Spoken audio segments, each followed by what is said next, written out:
오늘 말씀 요한계시록 2장 1절부터 7절까지의 말씀입니다. 에베소 교회의 사자에게 편지하라. 오른손에 있는 7뼈를 붙잡고 7금 촛대 사이를 거니시는 이가 이르시되 내가 내 행위와 수고와 내 인내를 알고 또 악한 자들을 용납하지 아니한 것과 자칭 사도라 하되 아닌 자들을 시험하여 그의 거짓된 것을 내가 드러낸 것과 또 내가 참고 내 이름을 위하여 견디고 게으르지 아니한 것을 아노라. 그러나 너를 책망할 것이 있나니 너의 처음 사랑을 버렸느니라. 그러므로 어디서 떨어졌는지를 생각하고 회개하여 처음 행위를 가지라. 만일 그리하지 아니하고 회개하지 아니하면 내가 내게 가서 내 촛대를 그 자리에서 옮기리라. 오직 내게 이것이 있으니 내가 니골라당의 행위를 미워하는도다. 나도 이것을 미워하노라. 이 있는 자는 성령이 교회들에게 하시는 말씀을 들을지어다. 이기는 그에게는 내가 하나님의 낙원에 있는 생명나무의 열매를 주어 먹게 하리라. 아멘.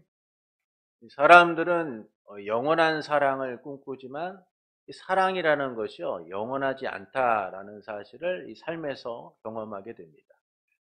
시간이나 상황, 환경 또는 감정과 경제적 이유, 여러 가지 이 복합적인 원인들 때문에 이 사랑은 식어져 가고 때론 변하기까지 하죠. 그래서 사람들은 사랑의 기한이 짧다라고 합니다. 어떻게 사랑이 변할 수 있느냐라고 말하지만 변하는 사랑의 모습들을 경험하게 돼요. 그러나 주님이 우리에게 주신 사랑은 변하지가 않습니다. 그 사랑은 영원토록 우리와 함께 하시며 우리의 삶에 살아 숨쉬죠. 그래서 우리는 하나님의 위대하신 사랑 안에서 자녀된 삶을 살아가게 되는 거예요. 한량없는 주의 사랑으로 성장하고 주님의 사랑에 붙들려 살아가게 되는 겁니다. 이 삶을 주신 주 안에서 오늘도 사랑으로 하나 되어 함께하는 성도 여러분을 예수님의 이름으로 축복합니다. 예수님의 환난과 나라와 참음에 동참하여서 밤모섬에 유배된 사도 요한은 성령에 감동되어서 7금촛대 사이에 계시는 오른손에 7뼈를 가지신 분을 보게 되죠. 이는 교회의 주인으로서 다스리시는 예수님을 통해서 교회의 현재적 위로를 말씀해주고 있는 거예요. 이를 사도 요한은 세 부분에서 말씀합니다. 첫째는 우리가 주님의 통치 아래에 있다라는 거예요. 둘째는 인자이신 예수님이 통치하신다라는 겁니다. 셋째는 교회를 세우시고 실질적으로 통치하시는 분이 예수님이시다라고 말씀해주고 있어요. 이처럼 예수님은 교회와 함께 하시고 통치하심으로 교회의 안전을 보장하시고 계시죠. 이것이 바로 교회의 현재적 위로일 뿐만 아니라 우리의 위로가 된다라는 겁니다. 그리고 본문은 이제 에베소 교회를 향한 약속을 담고 있습니다. 오른손에 7뼈를 붙잡고 7금촛대 사이를 거니시는 예수님께서 에베소 교회를 향해서 말씀하시죠. 내가 내 행위와 내 수고와 내 인내를 알고 악한 자를 용납하지 않고 거짓으로 사도라 하는 이들의 거짓을 밝혀낸 것과 내가 인내하고 내 이름을 위하여 게으르지 않은 것을 안다. 그러나 책망할 것이 있는데 너의 처음 사랑을 버렸다. 그러므로 어디서 떨어졌는지를 생각하고 회개하여 처음 행위를 하여라. 그렇지 않으면 내가 내게 가서 내 촛대를 자리에서 옮길 거야. 그러나 잘한 것은 내가 니골라당의 행위를 미워한 거야. 나도 그것을 미워한다. 귀 있는 자는 성령께서 교회들에게 하시는 말씀을 들어라. 이기는 자 그에게는 내가 하나님의 낙원에 있는 생명나무의 열매를 주어 먹게 할 것이다.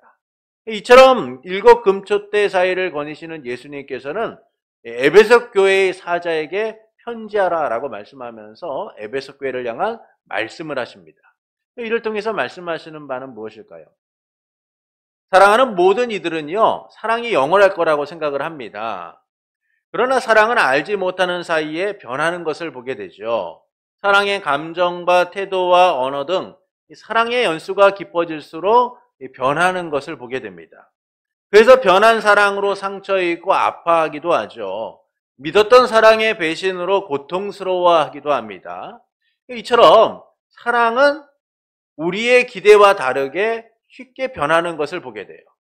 불같고 모든 것을 줄 것 같던 사랑도 여러 이유로 사랑의 온도가 식어가고 변하는 것을 보게 되죠.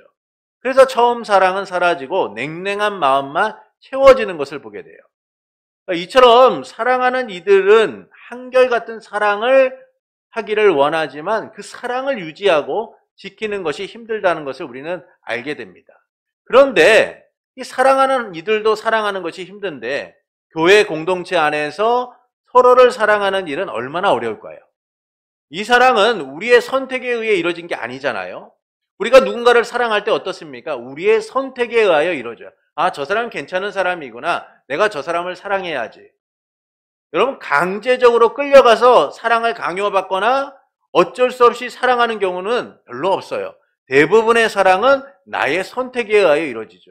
그러나 교회 공동체 가운데서 우리의 사랑은 어떻습니까? 주님의 사랑을 통하여 강권적으로 이루어진 거예요.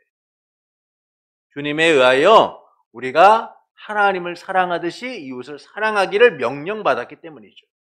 그래서 우리는 주님 안에서 한 식구가 되어 함께하지만 그 사랑의 방식이나 사랑의 표현에 익숙하지가 않아요. 왜냐하면 우리가 선택해서 사랑한 게 아니잖아요. 주님의 뜻에 따라서 서로 공동체가 되게 되었고 사랑의 방식을 따라 행해야 되는 거예요. 그러다 보니까 이게 익숙하지 않은 겁니다. 이 때문에 조금만 문제가 생겨도요, 사랑으로 품지 못하고 사랑이 없는 자들처럼 행동하게 되는 거예요. 유오디아와 순두계는요, 빌립보 교회의 중직자들이었습니다. 처음 그들은 한 마음과 한 뜻으로 서로를 사랑하면서 교회의 충성스러운 일꾼이 되었죠. 언제나 함께하고 협력하여서 성도를 섬기고 교회를 세우는 데 힘쓰는 자들이었어요. 그런데 그들이 교회의 중직을 맡고 사람들의 인정을 받게 되자 충돌하기 시작하는 겁니다. 서로 사랑하고 주 안에서 같은 마음을 품어야 할 그들이 교만과 허영으로 다투기 시작한 것이죠. 자기의 뜻을 앞세우고 고집대로 행하고자 한 거예요. 그래서 사도 바울은 이 빌립보 교회를 향하여 복음을 위해 함께 힘썼던 유오디오와 순두계를 도라라고 합니다. 화해하고 함께 복음을 위해 애썼던 모습을 회복할 수 있도록 도라라고 말하죠.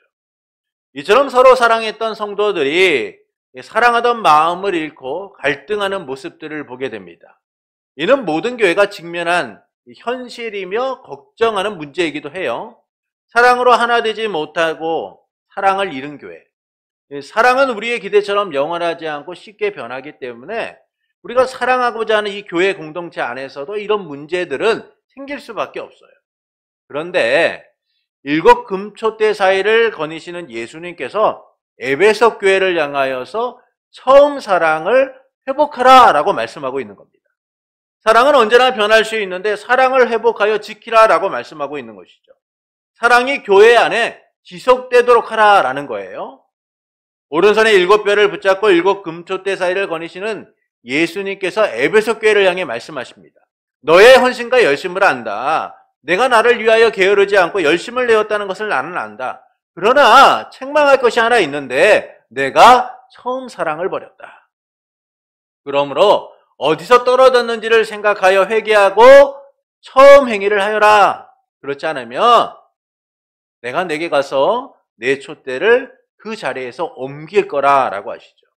이처럼 주님은 처음 사랑을 회복하라 라고 말씀하세요. 그러면 하나님의 낙원에 있는 생명나무의 열매를 주어 먹게 하시겠다라고 하시죠. 그러나 처음 사랑을 지키는 일도 어렵지만요, 잃은 사랑을 회복하는 일은 더 어려워요. 여러분, 떠나버린 사랑을 다시 찾는 일이 쉬운 일입니까? 그렇지 않아요. 사람이요, 마음 한번 돌리면요, 그 돌린 마음을 회복시키는 일은 처음 사랑할 때보다 더 어려워요. 그래서 한번 등 돌리면 다시 보지 않잖아요. 한번 등 돌리면 다시 사랑하지 않잖아요. 이미 변한 사랑을 돌리는 일은 사랑을 시작하는 일보다 더 어렵기 때문이에요. 또한 그 사랑을 계속 지켜나가는 일은 얼마나 어려운 일입니까? 사랑은 우리의 기대와 달리 감정이나 태도나 언어나 상황 등 여러 요인들에 요인들 때문에 쉽게 변할 수 있기 때문이에요. 그런데도 주님이 진리를 위해 힘쓴 에베소 교회를 향해 다시 사랑하라 라고 말씀하고 있는 거예요. 처음 사랑을 회복하여 사랑을 지속하라 라고 말씀하고 있는 겁니다. 이를 통해서 말씀하시는 바는 무엇일까요? 사랑으로 회복되어 약속을 누리게 하도록 하기 위함이에요. 그들이 사랑이 회복되어서 주님의 약속을 누리도록 하시기 위하여 처음 사랑을 회복하라 라고 말씀하시는 겁니다. 교회는 주님의 사랑을 통하여 세워졌습니다. 그래서 교회는 이 사랑을 토대로 해서 든든하게 세워져 가는 거예요. 이 점에서 에베소 교회를 향한 말씀은 사랑의 회복과 그로 인한 약속을 담고 있습니다. 우리가 이제 앞으로 에베소 교회 다음으로 이제 6교회를 더 보게 될 텐데 이 7교회를 향한 하나님의 약속이 꼭 나와요. 근데 이 약속이 어떻게 성취되는가를 통하여서 요한계시록은 고난과 역경 가운데서 이 믿음을 지키는 성도의 삶이 헛되지 않다라는 사실을 알려주고 있어요. 그들에게 하나님의 약속을 말씀해 주심으로 이것이 하나님 안에서 반드시 이루어질 것이다 라는 사실을 알려주고 있는 것이죠. 결국 하나님의 약속과 성취를 누리는 삶을 그들이 살게 될 것이다 라는 사실을 하나님은 이 약속의 선포를 통하여 기대하게 하고 계신 거예요. 그러니까 이를 위해 7뼈를 붙잡고 7 금초대 사이를 거니시는 예수님이 말씀하시는 거죠.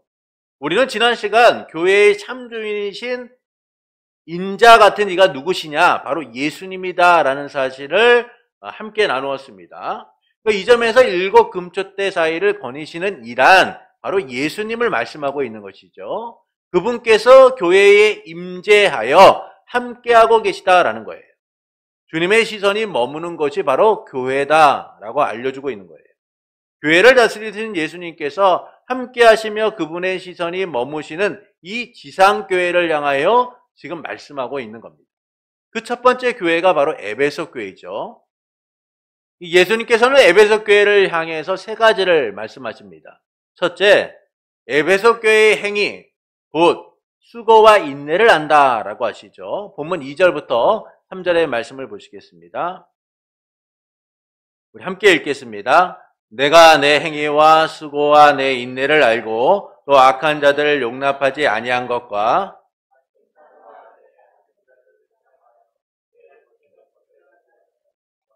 또 내가 참고 내 이름을 위하여 견디고 게으르지 아니한 것을 아노라.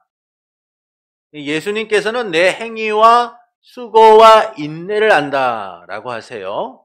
그러니까 이를 우리가 살펴보기 전에 이제 에베소 지역에 대하여 좀 함께 나눠볼 필요가 있습니다. 그러니까 에베소 교회는요, 바다에서 이 소아시아로 들어가는 그 첫 번째 항구가 있는 지역이에요. 아주 매우 번성한 지역입니다. 또한 이 동서간의 무역과 여행이 활발하게 이루어지는 지역이에요.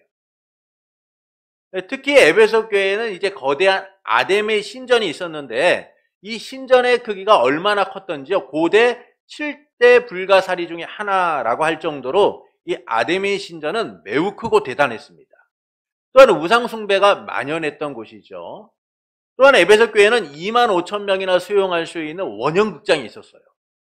20만 권의 도서를 소장한 이 셀수스 도서관도 있었습니다.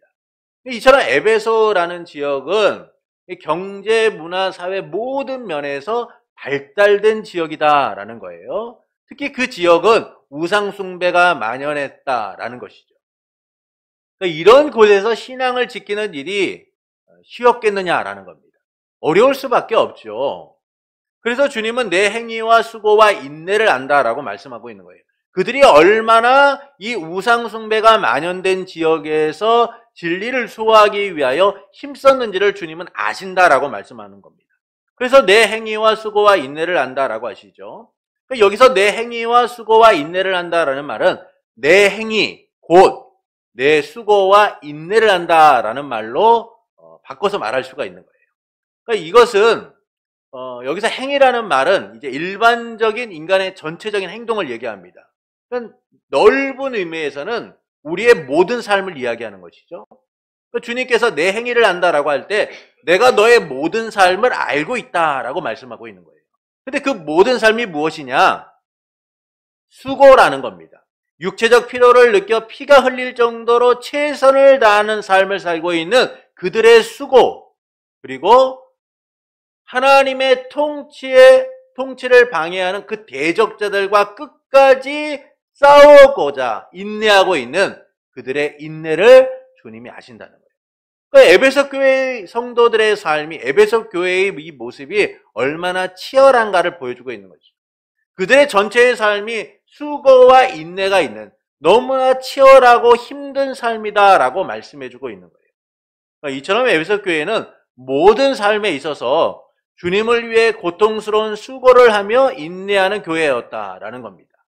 그래서 우상숭배와 음행, 토색 등 비윤리적인 죄를 아무렇지 않게 행하는 악한 자들을 용납하지 않고 진리를 거스르고 왜곡시키는 자칭 사도라고 하는 사람들을 시험하여서 그들의 거짓을 드러내었다라는 것이죠. 또한 그들은 하나님의 나라를 소망하며 참고 주의 이름을 위하여 고난을 견디고 최선을 다하는 이들이었다라는 겁니다. 이처럼 에베소 교회는 고난을 견디고 진리 수호를 위하여 힘썼던 교회인 거예요. 그렇지 않으면 언제 병들지 모르니까요. 이 우상숭배로 만연한 도시 속에서 그들이 언제 오염되고 죄로 물들지 몰랐기 때문에 그들은 이 진리 수호를 위하여 최선을 다하고 누구보다 헌신적으로 일했다는 겁니다. 진리에 대한 도전을 받고 있었고 진리를 왜곡시키려고 하는 세력으로부터 그들은 당당히 맞서 싸웠던 것이죠. 그래서 예수님께서는 그 에베소 교회를 책망하시는 중에도 진리 수호를 위한 그들의 열심을 칭찬하고 계세요. 본문 6절을 보시겠습니다. 오직 내게 이것이 있으니 내가 니골라당의 행위를 미워하는도다. 나도 이것을 미워하노라. 그들이 주님 앞에 책망을 받고 있지만 주님이 그 다음에 뭐라고 말씀하시냐면 너희가 진리를 위하여 얼마나 헌신했는지를 나도 안다. 너들 참 그거 잘했다 라고 말씀하고 있는 거예요. 그러니까 여기서 니골라당이라는 말이 나오는데 이 니골라당이 도대체 어떤 당인가 라는 부분에서는 여러 의견이 있습니다. 그러나 우리가 이 니골라당이 어떤 일을 행했는지를 알 수 있는 말씀이 나오는데 요한계시록 2장 14절부터 15절에 보면은 이 니골라당에 대한 단서를 우리가 찾을 수가 있어요. 우리가 말씀을 함께 읽겠습니다. 그러나 내게 두어 가지 책망할 것이 있나니 거기 내게 발람의 교훈을 지키는 자들이 있도다. 발람이 발락을 가리켜 이스라엘 자손 앞에 걸림돌을 놓아 우상의 제물을 먹게 하였고 또 행음하게 하였느니라. 이와 같이 내게도 니골라당의 교훈을 지키는 자들이 있도다. 자, 말씀에서 보듯이 니골라당의 행위가 무엇인가를 우리는 요한계시록 2장 14절부터 15절에서 확인하게 되는데 그것은 발람의 교훈을 따르는 우상숭배와 음란한 행위다라고 말씀해주고 있는 거예요. 이처럼 에베소 교회는 우상숭배와 음란을 조장하는 이 니골라당의 행위로부터 진리를 수호하기 위해 힘썼다라는 겁니다. 이런 에베소 교회를 주님은 칭찬하시면서 나도 이것을 미워했다라고 말씀하시죠. 진리 수호를 위한 에베소 교회의 헌신은 그 자체로 칭찬받을 만한 것이었다라는 겁니다. 근데 주님은 이 진리 수호를 위해 힘쓴 에베소 교회를 책망하세요. 둘째, 너의 처음 사랑을 버렸다라고 하십니다. 너의 처음 사랑을 버렸다라고 하시죠. 본문 4절부터 5절의 말씀을 보시겠습니다. 함께 읽겠습니다. 그러나 너를 책망할 것이 있나니 너의 처음 사랑을 버렸느니라. 그러므로 어디서 떨어졌는지를 생각하고 하지 아니하면 내가 내게 가서 내 촛대를 그 자리에서 옮기리라. 진리 수호를 위해 힘쓴 에베소 교회를 아시는 주님은 그들에게 책망할 것이 있다라고 말씀하세요. 처음 사랑을 버렸다라고 하시죠. 진리 수호에만 힘쓰다 보니까 사랑이 없이 진리를 위한 수고만 하였다라고 말씀해주고 있는 거예요. 처음 그들은 누구보다 사랑으로 행하고자 했을 겁니다. 그러나 이단과의 고단한 투쟁을 하면서 그들은 차츰 가슴이 식어가고 이성만 남은 상태에 놓이게 되었을 거예요. 사랑으로 형제를 살피고 진리를 수호하기 위해 힘쓰기보다는요, 형제를 의심하고 엄격한 기준만을 적용하고자 했을 겁니다. 이런 에베소 교회의 행위는 결국 진리를 소화하는 데는 성공했지만 성도 간의 사랑을 잃고 식어버린 가슴만을 가진 상태에 놓이게 된 거예요. 그래서 주님은 처음 주님에 대한 사랑으로 서로를 아끼고 사랑했던 모습을 그들이 버렸다라고 책망하고 계신 거예요. 하나님을 사랑하고 이웃을 사랑하라 라고 하신 말씀이 진리를 소화한다라는 이유로 차츰 멀어지고 식어져 버리게 된 것이죠. 이런 모습을 우리는 고린도 교회를 통해서도 볼 수 있어요. 고린도 교회는 지식 욕구가 강하고 신앙적 우월감이 높았던 교회입니다. 그래서 그들은 누구에게 배웠느냐 또는 어떤 은사를 가지고 있느냐를 가지고 성도를 구별하고 판단을 했어요. 성도의 수준을 판단을 했죠. 그런 고린도 교회를 향해서 사도 바울은 고린도전서 13장에서 사람의 방언과 천사의 말을 한다라고 해도 사랑이 없으면 소리나는 징이나 꽹과리와 같을 뿐이고 예언하는 능력이 있고 모든 비밀과 지식이 있고 산을 옮길 만한 믿음이 있어도 사랑이 없으면 아무것도 아니다라고 합니다. 그러면서 마지막 절에서 믿음과 소망과 사랑 이 세 가지는 항상 있을 것인데 그 중에 제일은 사랑이라라고 말씀하죠. 그러니까 이처럼 사랑이 없으면 교회와 성도의 근간이 흔들리게 되는 거예요. 우리는 주님 하나님의 측량할 수 없는 사랑을 통해서 그 사랑 안에 머물게 되었습니다. 그래서 하나님의 사랑을 받은 자로서 하나님을 사랑하고 이웃 사랑을 실천해야 되는 것이죠. 오직 사랑으로 진리를 수호하고 사랑으로 하나 되고 사랑으로 하나님 나라 백성의 삶을 살아가야 하는 거예요. 사랑만이 우리를 하나로 묶어서 주 안에서 함께하도록 하기 때문입니다. 그래서 처음 사랑을 버렸다는 에베소 교회를 향한 책망은 진리 수호를 위하여 그들이 이룬 것이 얼마나 큰 것인지를 말씀해주고 있는 거예요. 지금 그들이 회복해야 될 것이 무엇인지를 알려주고 있는 겁니다. 그래서 주님은 처음 사랑을 위해 세 가지를 또 말씀하시죠. 첫 번째, 어디서 떨어졌는지를 생각하라 라고 말씀하세요. 죄의 원인을 깊이 생각하여서 지금 너의 위치가 어디 있는지를 살펴보라는 겁니다. 지금 네가 나의 사랑으로부터 얼마나 떨어져서 어디 위치에 있는지를 생각하라 라는 것이죠. 두 번째는 회개하라 라고 하세요. 단번에 돌아가라는 겁니다. 머뭇거리지 말고 하나님과 멀어진 이 위치에서 하나님께로 다시 돌아가서 그 사랑을 회복하고 살아가라 라고 말씀하고 있는 거예요. 세 번째는 처음 행위를 가지라 라고 말씀해요. 처음 주님에게 가졌던 사랑으로 돌아가서 행하라는 겁니다. 만일 그렇지 않으면 주님이 가셔서 그 촛대를 그 자리에서 옮기시겠다라고 말씀하시죠. 여기서 옮기시겠다라는 말씀은요, 제거해버린다는 거예요. 밀어버린다는 겁니다. 회개하지 않을 때에 주님이 교회로 인정하지 않고 역사 속에서 사라지도록 만드시겠다라는 겁니다. 곧 현재적 심판을 얘기하고 있는 거죠. 너희가 지금 사랑하지 않아? 너희가 나에 대한 그 사랑으로 시작했던 그 일들로 다시금 돌아가지 않아? 그렇다면 내가 너희 교회라는 그 존재 자체를 사라지게 만들겠어. 역사 속에서 사라지도록 만들겠다라고 하나님이 말씀하고 있는 거예요. 그들이 현재적 심판에 대한 경각심을 가지고 다시 처음 사랑을 회복하도록 하기 위하여 주님은 이와 같은 선언을 하고 계신 것이죠. 셋째는 생명나무의 열매를 주어 먹게 하시겠다라고 말씀합니다. 생명나무의 열매를 주어 먹게 하시겠다라는 거예요. 본문 7절의 말씀을 우리 함께 읽겠습니다. 귀에 있는 자는 성령이 교회들에게 하시는 말씀을 들을지어다. 이기는 그에게는 하나님의 낙원에 있는 생명나무의 열매를 주어 먹게 하리라. 이 말씀은 에베소 교회뿐만 아니라 모든 교회를 향한 말씀이에요. 이 이후에 나오는 여러 교회들도 바로 이와 같은 하나님의 약속들이 있는데 이 약속들은 바로 모든 교회를 향한 하나님의 말씀인 거예요.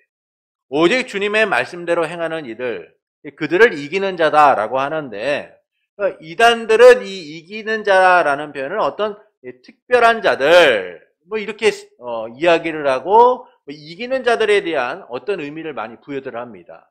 그러나 여기서 이기는 자란 모든 교회와 성도들을 얘기하는 거예요. 고난과 박해 속에서도 오늘도 믿음을 지켜나가는 성도들, 그리고 주님이 오시는 그날까지 믿음을 지키고자 헌신하는 성도들, 바로 그들을 이야기하고 있는 것이죠. 그래서 여기서 이긴다라는 표현은요, 군사적인 용어예요. 그래서 모든 성도는 영적 전투의 현장에서 그리스도의 군사로서 싸우게 된다라는 의미를 갖고 있는 거예요. 그래서 모든 성도는 세상과 타협하지 않고 끝까지 싸워서 그리스도의 군사로서 충성된 자가 되어야 된다라는 사실을 말씀해 주고 있는 겁니다. 이처럼 믿음을 지키고 주님의 충성된 자로 살아가는 모든 성도에게는 하나님의 낙원에 있는 생명나무의 열매를 주어서 먹게 하시겠다라고 말씀하죠. 이는 궁극적으로 이뤄질 하나님 나라의 약속을 이야기해 주고 있는 거예요. 이건 현재적 약속이면서 또한 미래적 성취를 담고 있다라는 겁니다. 여러분, 이 생명나무에 대한 이 내용을 보면서 어떤 일이 생각나십니까? 에덴 동산이 생각나죠. 하나님께서 에덴 동산에서 아담과 하와를 내쫓으시고 그 에덴 동산에 있는 생명나무를 아무도 침범하지 못하도록 막으시잖아요. 근데 그 생명나무의 열매를 주님이 주셔서 먹게 하시겠다라고 말씀하고 있는 거예요. 이것은 새 에덴의 회복을 이야기해 주고 있는 것이죠. 하나님 나라의 회복을 통하여 완성과 극치를 통하여 우리가 그 약속 가운데서 그것을 누리게 될 것이다 라는 사실을 말씀해 주고 있어요. 하나님 나라의 궁극적 완성과 극치를 약속을 따라서 우리가 누리게 될 거라는 겁니다. 근데 그 약속이 성취될 것이다 라는 사실을 요한계시록 22장은 다시 한번 우리에게 말씀해 주고 있어요. 그래서 주님의 이 현재적 약속이 우리 가운데 반드시 성취된다라는 사실을 함께 보여주는 말씀이 요한계시록인 거예요. 그래서 7교회를 향한 약속이요 주어지고, 그리고 마지막 이 요한계시록의 마지막 부분에 보면 그것들이 어떻게 성취되는가를 함께 보여줘요. 그래서 오늘 고난 가운데 있는 성도들에게, 오늘도 이 세상 가운데서 영적 전투의 현장에 살아가고 있는 우리들에게 주님은 하나님의 약속이 반드시 성취될 것이다 라는 사실을 함께 알려주고 계신 거예요. 그 약속의 성취를 우리 한번 보시겠습니다. 요한계시록 22장 1절부터 2절의 말씀입니다. 우리 함께 읽겠습니다. 또 그가 수정같이 맑은 생명수를 내게 보이시니 하나님과 및 어린 양의 보좌로부터 나와서 길 가운데로 흐르더라. 강좌우에 생명나무가 있어 12가지 열매를 맺되 달마다 그 열매를 맺고 그 나무 잎사귀들은 만국을 치료하기 위하여 있더라. 자, 이기는 자의 약속이 어떻게 이루어지는가를 22장은 우리에게 보여주고 있어요. 곧 새 에덴의 완전한 회복을 통하여 첫 창조의 목적이 회복됨을 보여주고 있는 것이죠. 그리스도에 의하여 완전해진 하나님의 나라를 우리에게 보여주면서 우리의 현재적 고난에만 머물지 말고 주님의 약속을 바라보며 살아가도록 하고 계신 거예요. 이처럼 교회를 향한 약속은 하나님 나라의 완성과 극치를 소망하는 성도들에게 반드시 이루어질 것이다 라는 사실을 함께 알려주심을 통하여 우리의 이 고단하고 힘든 영적 투쟁이 헛되지 않다라는 사실을 말씀해주고 있는 거예요. 그래서 에베소 교회를 향한 약속은 모든 교회와 성도를 향한 하나님 나라의 완성을 기대하도록 만드는 겁니다. 약속이 어떻게 성취되는가를 통해서 성도들이 이기는 자로서 하나님의 나라를 바라보도록 하는 것이죠. 그래서 주님은 사랑으로 회복되어 하나님의 약속을 누리도록 하시는 거예요. 처음 사랑을 회복하여서 교회의 생명력을 높여 영적 전투를 이기도록 하시는 겁니다. 그것이 바로 하나님의 약속을 누리는 길이며 최종적 승리를 위한 길이기 때문인 거예요. 그래서 주님은 에베소 교회에게 처음 사랑을 회복하라 라는 말씀과 함께 이기는 자에 대한 약속을 통하여서 그들의 약속이 주님을 통하여 반드시 이루어지게 될 것이다 라는 사실을 함께 말씀해 주고 있는 것이죠. 그래서 우리의 삶들이 고단하고 힘들지만, 때론 믿음으로 살아가는 일들이 힘들지만 우리의 삶은 하나님의 약속 가운데 반드시 그 축복을 누리는 자들이 될 것이다 라는 사실을 우리가 바라보고 살아가야 됩니다. 이를 통해서 하나님께서 우리가 어떻게 살기를 원하실까요? 처음 사랑을 회복하여서 이기는 자의 삶이 되기를 원하세요. 처음 사랑을 회복해서 이기는 자의 삶이 되기를 원하십니다. 처음 사랑을 할 때는요, 누구나 온 힘과 정성을 다 쏟습니다. 여러분 사랑을 처음 했을 때 생각해 보십시오. 모든 생각과 모든 시간과 모든 마음이 사랑하는 대상을 향해요. 그래서 어떻게 하면 잘해줄까? 어떻게 하면 기쁘게 할까? 어떻게 하면 내가 행복하게 해줄까? 많은 생각들을 합니다. 근데 이 사랑이 시간이 지나면서 식어져 가기 시작해요.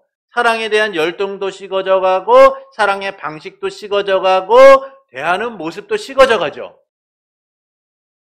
그래서 사랑했던 사람들이 만나서 오늘날 부부가 되면 뭐라고 얘기해요? 그냥 전우라고 얘기해요. 전우. 그게 우리의 모습인 거예요. 이처럼 사랑을 지속하는 일이 어렵다는 겁니다. 그러나 성도는 언제나 주님을 향한 사랑으로 불타 있어야 된다는 거예요. 주님에 대한 사랑으로 하나님을 사랑하고 이웃을 사랑하고 변하지 않고 그 사랑을 지속해야 된다라고 말씀해 주고 있어요. 왜냐하면 우리가 하나님께 속한 자이기 때문이죠. 하나님께서 먼저 우리를 사랑하셨음을 생각하면서 서로 사랑하고 사랑하기 위해 힘써야 된다는 것. 이는 주님이 사랑으로 세상을 이기신 것처럼 우리가 세상을 이기는 방법이기 때문이에요. 그래서 요한일서 4장 7절부터 11절은 다음과 같이 말씀합니다. 요한일서 4장 7절부터 11절을 보시겠습니다.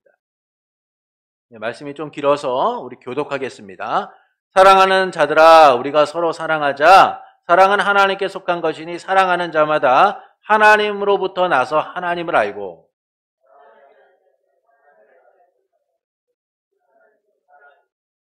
하나님의 사랑이 우리에게 이렇게 나타난 바 되었으니 하나님이 자기의 독생자를 세상에 보내심은 그로 말미암아 우리를 살리려 하심이라.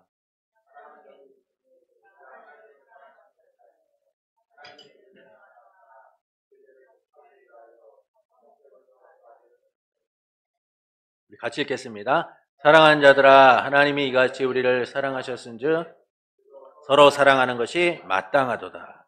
하나님이 이같이 우리를 사랑하셨은즉 우리도 서로 사랑하는 것이 마땅하도다.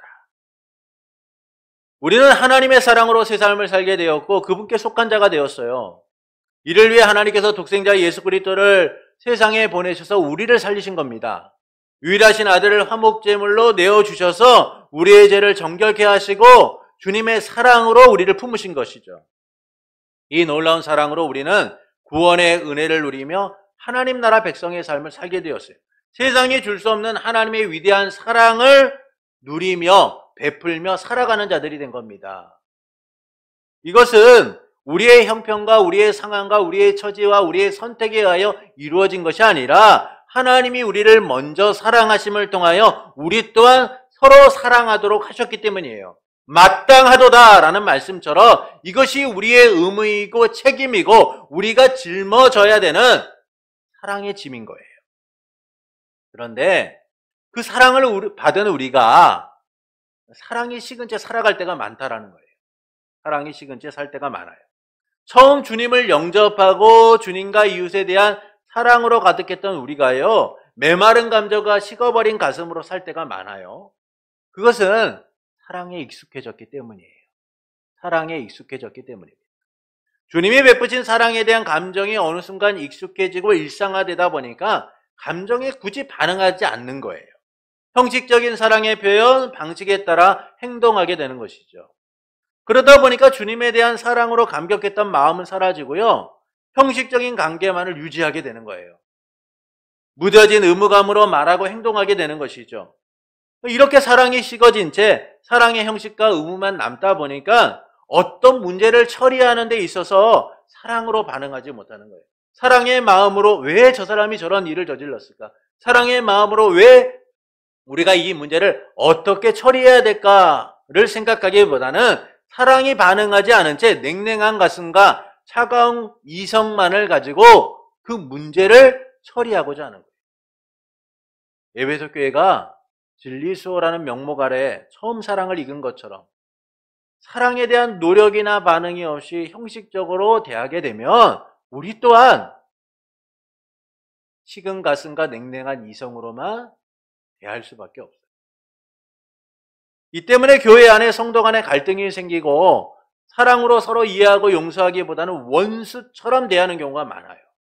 주님의 사랑으로 하나 된 공동체라고 하는데 분쟁과 갈등이 있고 서로 화해하지 못하고 원수처럼 지내는 그 일은 바로 우리 안에 사랑의 형식과 의무만 남아버렸기 때문이에요. 주님의 사랑으로 뜨거웠던 우리의 가슴이 사랑에 익숙한 나머지 그냥 형식적이고 의무감에 의하여 사랑을 표현하는 데만 그쳐버렸기 때문인 거죠. 그러면 사랑하는 사이도 마찬가지 아닙니까? 처음 사랑했을 때는요, 사랑해, 나 너 너무나 좋아해 라는 말을 해요. 그런데 사랑이 익숙해지고 그냥 세월이 좀 지나다 보면 사랑해 라고 하면 왜 이러는 거야? 가족끼리. 왜 이러는 거야? 이런 말들 하잖아요. 여러분, 부부 문제를 해결하는 프로그램들을 보세요.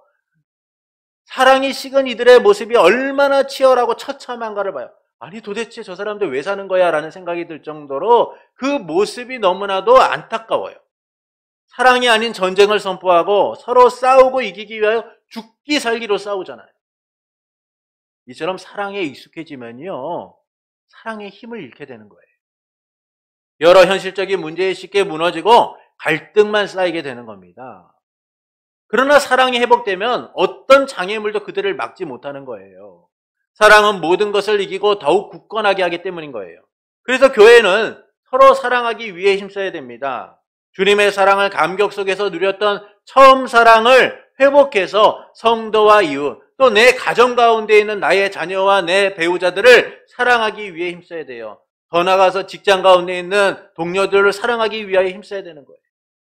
왜냐하면 주님의 사랑은 변하지 않았기 때문이죠. 우리의 사랑만 변하기 때문이에요.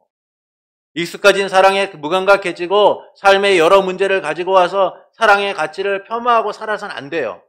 단지 주님을 향한 우리의 사랑이 변할 뿐이지 여전히 주님은 우리를 사랑하시고 여전히 우리가 그 사랑으로 살아가길 원하시기 때문이에요. 그래서 주님이 우리를 먼저 사랑하셨듯이 우리도 서로 사랑하는 것이 마땅한 거예요. 내 선택에 따라서 사랑을 갈라치기 해서는 안 돼요. 내 선택에 따라서 사랑할 건지 말 것인지를 결정해서는 안 되는 거예요. 서로 사랑하는 것이 마땅하도다 라는 말씀처럼 처음 우리가 감격 속에서 사랑했던 그 마음을 가지고 서로를 사랑할 수 있어야 돼요. 처음 사랑을 회복하고 이기는 삶을 살아감을 통하여 주님이 우리에게 주신 약속들을 누리고 살아가는 이들이 되어야 됩니다. 그래서 다시 사랑을 시작해야 되는 겁니다. 식어버린 주님에 대한 사랑에 불을 지펴야 돼요. 주님이 얼마나 우리를 사랑하시는지를 깨닫고 그 사랑에 반응할 수 있어야 됩니다. 그때 우리는 사랑으로 하나 되어 세상을 이기게 되는 거예요. 거짓과 위선, 강팍한 시대를 이기고 살아가게 되는 겁니다. 그러므로 사랑이 식어가는 시대에 처음 사랑을 회복하여 세상을 이기는 성도가 되는 것은 어떨까요? 먼저 사랑하시고 끝까지 사랑하시는 그 주님의 사랑에 반응하여서 다시 사랑을 시작하는 성도가 되시는 것은 어떨까요? 사랑하는 성도 여러분, 7 금초대 사이를 다니시는 예수님께서는 에베소 교회의 진리 수호를 위한 헌신과 열심을 칭찬하십니다. 그러나 그들이 처음 사랑을 버렸다라고 책망하시면서 어디서 떨어졌는지를 생각하고 회개하고 처음 행위를 가지라라고 말씀하시죠. 그러면 하나님의 낙원에 있는 생명나무의 열매를 주어 먹게 하시겠다라고 말씀하세요. 이는 사랑으로 회복되어서 약속을 누리도록 하시기 위함인 거예요. 교회는 주님의 사랑을 통해서 세워졌기 때문에 말씀은 사랑의 회복과 그로 인한 약속을 담고 있어요. 그래서 예수님께서는 교회를 향해 3가지를 말씀하시죠. 첫째, 에베소 교회의 행위 곧 수고와 인내를 한다라고 하세요. 에베소 교회와 성도들이 모든 삶에서 얼마나 치열하게 진리 수호를 위해 헌신했는지를 아신다라고 말씀하세요. 둘째는 너의 처음 사랑을 버렸다라고 하십니다. 진리 수호에는 성공했지만 성도 간의 사랑을 잃고 식어버린 가슴만을 가진 그들의 상태를 책망하고 계세요. 그래서 주님은 처음 사랑을 버렸다라고 하시면서 그 처음 사랑을 회복하기 위한 3가지를 말씀하시죠.